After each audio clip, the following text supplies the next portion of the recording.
Welcome back once again in our YouTube channel solution of life Ajay Pandey. और आप सभी का एक बार फिर से स्वागत है। तो आज की क्लास में हम लोग पढ़ते हैं pressure in fluids.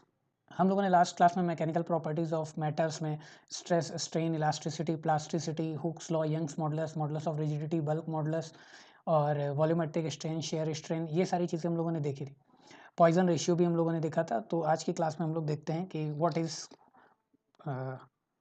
Pressure in fluids.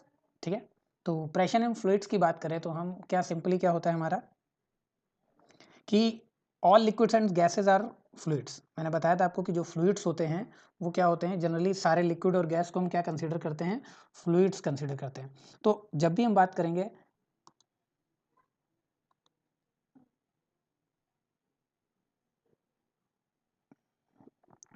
तो सॉलिड जो है exerts pressure on a surface due to its weights. तो सॉलिड क्या करते हैं कि वेट की वजह से अपना प्रेशर कुछ लगाते हैं। ऐसे ही लिक्विड और गैस भी हैं, कुछ किसी ना किसी कंटेनर पे या वॉल्स पे वो प्रेशर एक्सर्ट करते हैं। तो pressure exerted in a confined mass of fluid is transmitted undiminished और इन ऑल डायरेक्शन। यानी कि जो फ्लूइड्स की वजह से जो प्रेशर एक्सर्ट्स होता है वो सारी डायरेक्शन में होता है। क्लियर है? चलिए, प्रेशर इन लिक्विड्स की बात करें तो force exerted by a liquid on the submerged object on its surface is called pressure in liquid। ठीक है, कि जो फोर्स एक्सर्ट होता है किसी लिक्विड के थ्रू किसी सरफेस पे, उसे हम क्या कहते हैं, प्रेशर कहते हैं। तो ये हमेशा कैसा रहता है, जो नॉर्मल रहता है। मैंने आपको बताया था कल कि ये हमेशा नॉर्मल एक्सटेंड करता है। ठीक है, तो जब नॉर्मल वर्क करेगा तो क्या होगा आपका P is equal to rho g h. हम लोगों ने कल देखा था कि अगर हमारा कोई भी प्रेशर नॉर्मली एक्ट हो रहा है, क्लियर है कि, तो उसे हम प्रेशर कहते हैं। ठीक है, अगर कोई नॉर्मली एक्ट हो रहा है, अगर हमारा कोई भी प्रेशर इंटरनली रेजिस्ट होता है उसी को हम स्ट्रेस कहते हैं। यानी कि स्ट्रेस और प्रेशर लगभग सेम थे, बट एक्सटर्नल की स्ट्रेस क्या था, वो कि इंटरनल फोर्स की वजह से आ रहा था, यानी कि रीस्टोरिंग फोर्स की वजह से आ रहा था। बट जो प्रेशर है वो आपका एक्सटर्नल फोर्स की वजह से आ रहा है। क्लियर है? तो यहाँ पे P इज इक्वल टू क्या होता है, रो जी एच। ये फॉर्मूला होता है जिसके थ्रू हम प्रेशर कैलकुलेट करते हैं। कैसे आया और कहाँ से आया ये हम लोग बाद में देखेंगे, अभी हम लोग रिवीजन कर रहे हैं। तो यहाँ पर P क्या है, प्रेशर है, रो क्या है, डेंसिटी है, G क्या है, एक्सलेशन ड्यू टू ग्रेविटी, और H क्या है, हाइट और डेप्थ ऑफ द लिक्विड। यानी कि अगर अंदर की बात कर रहे हैं तो डेप्थ की, और ऊपर जा रहे हैं तो हाइट की बात कर रहे हैं। ठीक है, चलिए नेक्स्ट देखते हैं हम लोग क्या है यहाँ पर, लॉज ऑफ लिक्विड्स प्रेशर। ठीक है, अब देखिए, तो liquid pressure is same in all direction. देखिए लॉज हम पढ़ रहे हैं कि लिक्विड किस तरीके से प्रेशर एक्सर्ट करता है। तो कई बार ये ऑप्शंस में आ सकता है। तो देखिएगा, लिक्विड प्रेशर जो होता है सेम होता है सभी डायरेक्शंस में। इन स्टेशनरी, देखिए यहाँ से ही यही आपका क्या है, एक्चुअल में एक पास्कल लॉ पढ़ेंगे जिसकी वजह से हम यूनिट कहते हैं। तो ये पास्कल लॉ भी यही कहता है कि same in all direction about a point in a liquid. ठीक है, in a stationary liquid the pressure is the same at all points on a horizontal plane. अगर हम हॉरिजॉन्टल प्लेन की बात करें तो अगर हॉरिजॉन्टल प्लेन है तो एक सेम होता है ये एक हॉरिजॉन्टल प्लेन पर। ठीक है, सभी पॉइंट्स पे, यानी कि सारे पॉइंट्स पे ये क्या होगा, सेम होगा। Pressure at a point inside the liquid increases with depth from the free surface. Pressure at a point inside the liquid increase with depth from the free surface. यानी कि जैसे जैसे डेप्थ इंक्रीज होगी pressure भी increase होगा inside the liquid. ठीक है, pressure of fluid is directly proportional to the density of liquid. ठीक है, यानी कि जो प्रेशर होगा वो डेंसिटी के डायरेक्टली प्रोपोर्शनल होगा। ठीक है, pressure at same depth is different in different liquids. Clear है? क्यों होगा? क्योंकि हमने अभी क्या देखा था कि डेंसिटी के प्रोपोर्शनल होता है, और डिफरेंट लिक्विड की बात करेंगे तो डेंसिटी डिफरेंट हो जाएगा। तो इस वजह से डिफरेंट लिक्विड में डिफरेंट हो जाएगा। ठीक है, चलिए, a liquid seeks its own level. और लिक्विड क्या होता है, अपना एक, सबका एक ऑन अपना अपना लेवल होता है, उसी हिसाब से हम प्रेशर को डिसाइड करते हैं। ठीक है, चलिए एग्जांपल्स देखते हैं कि लिक्विड प्रेशर के, कि diverse wear special diving suits. क्यों ऐसा करते हैं कि जब डेप्थ ऑफ सी इंक्रीज हो जाती है तो प्रेशर भी इंक्रीज हो जाता है। तो pressure exerted by water deep under the sea is much greater than at sea level. ठीक है, उसको रिड्यूस करने के लिए यानी कि हम वो स्पेशल सूट्स पहनते हैं जिसकी वजह से वो जो प्रेशर एक्सर्ट होता है उन पे वो ऑटोमेटिक क्या हो जाता है, कम हो जाता है। क्लियर है? चलिए, वॉल्स ऑफ डैम, दिख रहा है, walls of dams made thicker at the bottom. क्योंकि अगर वो थिकर नहीं बनाएंगे, इस तरीके से कुछ वॉल्स बनती हैं, कभी भी डैम देखा होगा तो आप देखेंगे तो कुछ इस तरीके से देखने को मिलेगा। तो यहाँ पर ऐसे आपका वाटर रहेगा और ये इस तरीके से थिक रहता है। तो dams hold back bodies of water and water pressure increase with the depth of the body of water. जैसे जैसे डेप्थ बढ़ती चली जाएगी प्रेशर इंक्रीज होगा, इसलिए हम क्या करते हैं कि थिकनेस भी बॉटम का क्या करते हैं कि बढ़ा देते हैं। और भी अगर हम देखें प्रैक्टिकल एप्लीकेशन तो हैंडल्स ऑफ बैग्स देखा होगा, वो क्या होता है कि जितने बड़े करेंगे एरिया कम होगा तो सॉरी एरिया ज़्यादा होगा तो प्रेशर कम होगा, इसलिए हम क्या करते हैं कि जो स्ट्रिप्स होती हैं उनको ज़्यादा चौड़ा रखते हैं। चौड़ा रखने से एरिया क्या हो जाएगा, इंक्रीज हो जाएगा, तो प्रेशर आपका कम लगेगा। सूटकेस में भी देखा होगा आपने। Buildings are provided with broad foundation, तो जो बिल्डिंग्स होती हैं उनका जो फाउंडेशन होता है बहुत चौड़ा रखते हैं ताकि एरिया जितना ज़्यादा रहेगा प्रेशर उस पर उतना कम आएगा। ठीक है। Railway tracks are laid on cement on iron sleepers so that the pressure exerted by train could spread over the larger area। तो इसकी वजह से क्या होता है, जैसे कि ट्रैक देखिए ये होता है ऐसे इस तरीके से ट्रैक होता है, इस पे यहाँ पर ये हमने स्लीपर प्लेस कर देते हैं, तो यानी कि जो लोड यहाँ पर आने वाला था, जो फोर्स, ये पूरे एरिया में क्या हो गया, स्प्रेड हो गया, तो इसकी वजह से प्रॉब्लम नहीं होता। ऐसे पिन्स हैं, निडल्स हैं, नेल्स हैं, ये इनका क्या किया जाता है, ऐसे शार्प पॉइंट प्रोवाइड किया जाता है, आपने देखा होगा नेल्स में। तो शार्प प्रोवाइड से एक यहाँ पे क्या हो गया, एरिया क्या हो गया आपका बहुत कम हो गया। अगर एरिया कम हो गया तो प्रेशर ज़्यादा लगेगा, यानी कि आप जैसे ही इस पे हैमर करेंगे ये डायरेक्टली आसानी से वॉल वगैरह में इंसर्ट हो जाएगा। तो इस तरीके से ये कई सारे एग्जाम्पल्स हैं एप्लीकेशन के। ठीक है, चलिए नेक्स्ट हम बात करते हैं कि जो ये फोर्स एग्जर्ट होता है, ये exert by air column of air on a unit area of the earth surface is equal to the atmospheric pressure. यानी कि अगर हम एयर कॉलम से एयर की बात करेंगे तो जो प्रेशर एग्जर्ट होगा उसको हम एटमॉस्फेरिक प्रेशर कहते हैं। एटमॉस्फेरिक एट सी लेवल कितना होता है, ये आपको पता होना चाहिए कि 1.013 इंटू 10⁵ न्यूटन पर मीटर स्क्वायर और पास्कल। इसी को हम क्या कहते हैं, 1 बार भी कहते हैं। यहाँ देखिए लिखा हुआ है 1 bar is equal to 10⁵ pascal. Dyne क्या होता है, डाइन आपको पता है किसकी यूनिट है, फोर्स की सीजीएस यूनिट है। क्या है डाइन, फोर्स की सीजीएस यूनिट होती है डाइन। एसआई यूनिट आपको पता है सीजीएस यूनिट, तो न्यूटन की जगह क्या हो गया dyne. 1 pascal is equal to, अगर डाइन में पूछा जाता है तो 10 डाइन सेंटीमीटर स्क्वायर। टॉर भी क्या है, यूनिट होती है किसकी, एटमॉस्फेरिक की प्रेशर की। इसको हम क्या कहते हैं, 1 mm ऑफ एच जी। क्या कहते हैं, 1 mm ऑफ एच जी। ठीक है, फिर हम देखते हैं कि ये कौन कौन से फैक्टर अफेक्ट करते हैं, क्या क्या इफेक्ट पड़ता है एटमॉस्फेरिक प्रेशर्स पे। तो सबसे पहली चीज़ तो हम यहाँ पर देखते हैं कि टेम्परेचर का इफेक्ट पड़ता है।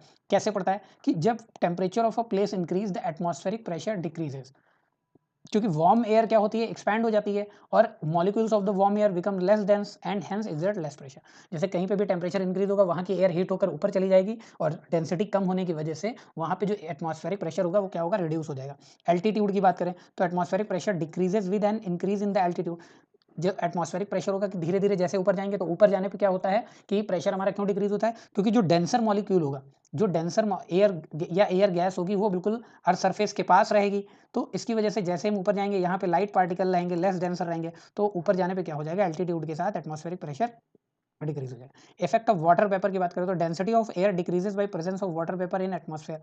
तो डेंसिटी कैसे एयर की डिक्रीज हो जाती है, तो एटमॉस्फेरिक प्रेशर क्या हो जाएगा, डिक्रीज हो जाएगा। In rainy day atmospheric pressure decrease due to high vapour content. तो जब हाई वेपर होगा तो जो वहाँ पे गैस होगी या जो एटमॉस्फेयर में धूल वगैरह होगी वो बैठ जाती है, जिसकी वजह से वहाँ पे क्या होगा, एटमॉस्फेरिक प्रेशर रिड्यूस हो जाएगा। बैरोमीटर क्या होता है, बैरोमीटर एक ऐसा इंस्ट्रूमेंट है जो कि एटमॉस्फेरिक प्रेशर बताता है। ठीक है ना, इसको क्या कहते हैं, 14 बैरोमीटर्स। ठीक है, वेदर फोरकास्टिंग के लिए यूज होता है। क्लियर है।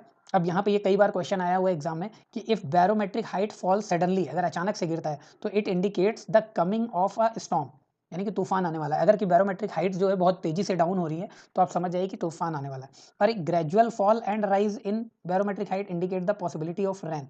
ठीक है, एंड फेयर वेदर रिस्पेक्टिवली। अगर ग्रेजुअल फॉल हो रहा है तो क्या होगा, रेन आने वाली है, और अगर ग्रेजुअल राइज हो रहा है तो फेयर वेदर, यानी कि मौसम अच्छा रहेगा। ठीक है, the pressure inside a human body equals to the atmospheric pressure. Due to this balance human body does not crushes under the force of gravity. तो यहाँ पर क्या होता है कि हमारी जो बॉडी है वो मेंटेन रहती है एटमॉस्फेरिक प्रेशर के अकॉर्डिंग, जिसकी वजह से फोर्स ऑफ ग्रेविटी का इंपैक्ट हम पर नहीं पड़ता है। तो हम लोग बात कर रहे थे अभी पास्कल लॉ की। तो पास्कल लॉ क्या होता है, this law states that in an enclosed fluid, enclose का मीन से कि किसी क्लोज्ड वेजल में, if pressure is change in any part of the fluid then this change of pressure is transmitted undiminished to all the other parts of the fluid। यानी कि अगर हम बात करते हैं कि कोई भी हम किसी क्लोज एरिया की या क्लोज वेजल की बात करें तो उसमें अगर हमारा जो प्रेशर चेंज हो रहा है तो क्या होगा, इस ये चेंज जो होगा ये ट्रांसमिट होगा अदर पार्ट्स में भी इक्वली। ठीक है, क्लियर है। एप्लीकेशन ऑफ पास्कल्स लॉ क्या होते हैं, तो देखिए हाइड्रोलिक लिफ्ट, हाइड्रोलिक लिफ्ट में क्या होता है कि यहाँ पर देखिए ये ऐसे, यहाँ एरिया बड़ा है और यहाँ पर आप क्या करते हैं कि ऐसे कनेक्ट कर देते हैं इसको, ठीक है ना। तो यहाँ पर आप हल्का सा कम प्रेशर लगाते हैं और हैवी लोड पिक कर देते हैं। तो ये क्या है, पास्कल लॉ की वजह से होता है। यहाँ पे P1 और P2 इस तरीके से हम देखते हैं। तो यहाँ पे जो प्रेशर रहता है ये इक्वल हो जाता है। तो जब प्रेशर इक्वल होगा तो W1 into A1 is equal to W2 into A2। अब एक जगह का हमारा एरिया ज़्यादा है, तो एरिया ज़्यादा है अगर, तो क्या होगा, यहाँ पे लोड हम कम उठा सकते हैं। इस तरीके से हम देखते हैं कि क्या हो रहा है, ठीक है, कैसे आ रहा है। तो क्लियर है। Hydraulic lift, same hydraulic breaks भी हैं, सेम तरीके से वर्क करते हैं। हम कम प्रेशर कम फोर्स लगा के ज़्यादा से ज़्यादा लोड उठा सकते हैं। तो ये हाइड्रोलिक लिफ्ट और हमारा क्या होता है, हाइड्रोलिक मशीन का काम होता है, ठीक है। बायोंसी की बात करते हैं। तो बायोंसी एक कुछ नहीं है। बायोंसी आपने कभी देखा होगा कि जब हम पानी में गिरते हैं तो कई लोग कहते हैं कि पानी अपने आप ऊपर फ्लो हमें पुश करता है। तो वही है बायोंसी, कि जब भी हम किसी बॉडी को पानी में डालते हैं तो बॉडी के ऊपर एक पानी की वजह से ऊपर की डायरेक्शन में फोर्स लगता है, ठीक है। उसी को हम क्या कहते हैं, फोर्स ऑफ बायोंसी। तो tendency of a liquid to exert an upward force, यानी कि लिक्विड की टेंडेंसी होती है कि जब भी किसी बॉडी को हम उसमें डालेंगे तो किसी इमर्ज बॉडी को ऊपर की डायरेक्शन में जो फोर्स लगता है उसी को हम कहते हैं बायोंसी, ठीक है। Gases also exhibit this property of buoyancy. तो कई बार क्वेश्चन आ जाता है कि क्या गैस जो है वो बायोंसी फोर्स एग्जर्ट करती है? एग्जैक्टली करती है। तो बायोंट फोर्स समझ में आ गया आपको। बायोंट फोर्स क्या है कि जब जो एक अपवर्ड डायरेक्शन में फोर्स लगता है किसी इमर्ज बॉडी को में, फ्लूइड में, उसे हम क्या कहते हैं, बायोंट फोर्स कहते हैं, ठीक है। जैसे कि आपने देखा होगा कि आप प्लास्टिक की बोतल को अंदर डालेंगे तो क्या होता है, बहुत तेजी से ऊपर की तरफ बाहर थ्रो करता है। तो वो क्या हो जाता है, हमारा बायोंट फोर्स होता है। तो बायोंट फोर्स कौन कौन से फैक्टर्स पर डिपेंड करता है, तो वो देख लेते हैं हम लोग। तो सबसे पहले डेंसिटी ऑफ द फ्लूइड पर डिपेंड करेगा, ठीक है, क्लियर है।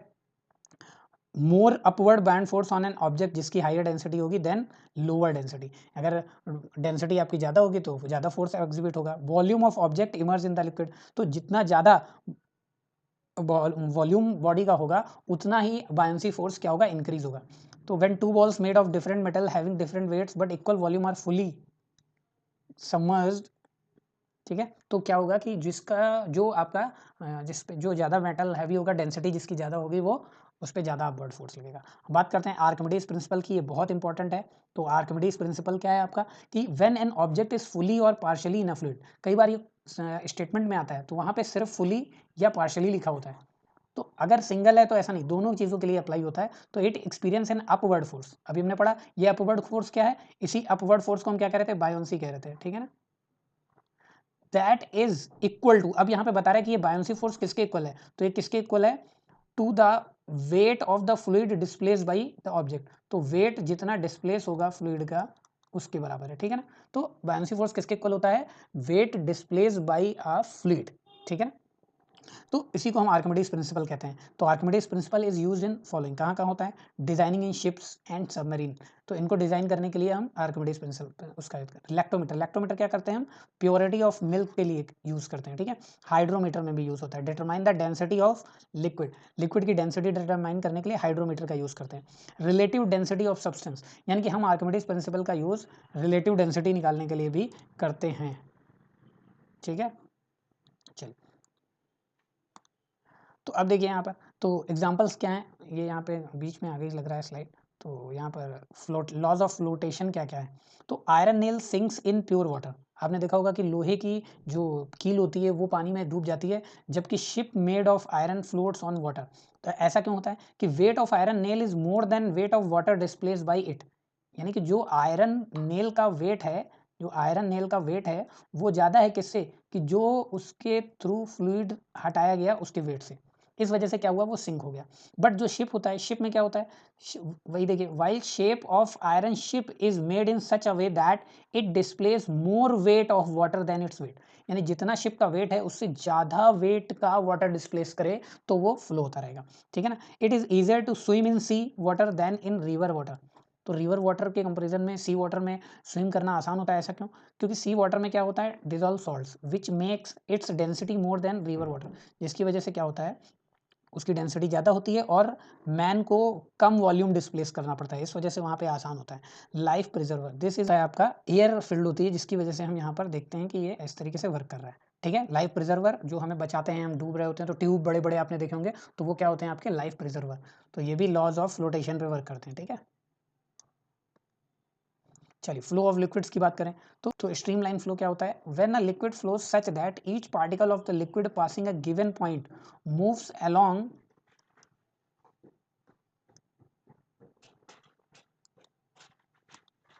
along the same path and has the same velocity as its predecessor।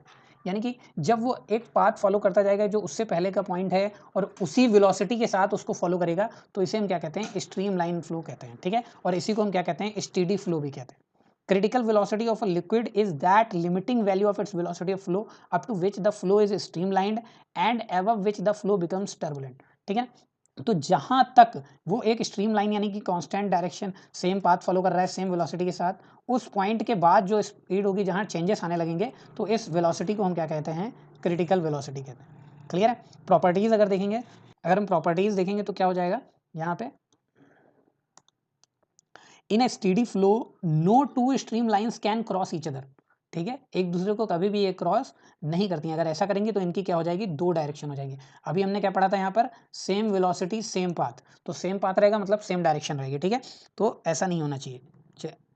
The tangent at any point on the stream line gives the direction of velocity of fluid particle at that point. यानी कि अगर हम जैसे बात करें ये point है, तो इसका ये ऐसे टेंजेंट अगर हम ड्रॉ करें, ये ऐसे टेंजेंट ड्रॉ करें, तो यहाँ पर ये क्या देगा, ये इसकी वेलोसिटी शो करेगा। ठीक है, किसी भी पर्टिकुलर पॉइंट पे हम देखेंगे तो वहाँ पे अगर हम टेंजेंट ड्रॉ कर देंगे, ठीक है, ये देखिए यहाँ पे दिख रहा है, तो जैसे ये पॉइंट था तो यहाँ पे हमने ये ऐसे इस तरीके से दिख रहा है,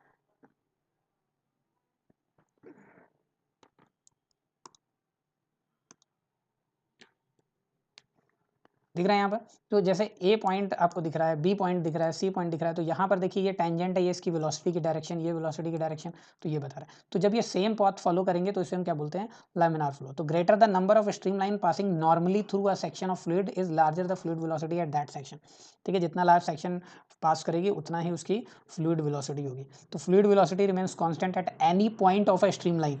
ठीक है, तो जो फ्लूइड वेलोसिटी होती है स्ट्रीम लाइन फ्लो में किसी भी पॉइंट पर क्या होगी, वो कांस्टेंट होगी, but it may be different at different points on off the same stream line. Different point पे क्या होगी, डिफरेंट होगी। ठीक है, when the velocity of when the velocity of the flow of liquid is less than its critical velocity, the liquid flows steadily। तो जब भी critical velocity से less होगी velocity, तो ये क्या होगा, steady flow होगा। each layer of the liquid slides over the other, such a flow is called laminar flow। ऐसा लगता है कि एक लिक्विड जो है वो दूसरे के ऊपर ऐसे स्लाइड हो रहा है, उसको हम क्या बोलते हैं, लैमिनार फ्लो। यानी कि एक तरीके से हम कह सकते हैं स्मूथ वे।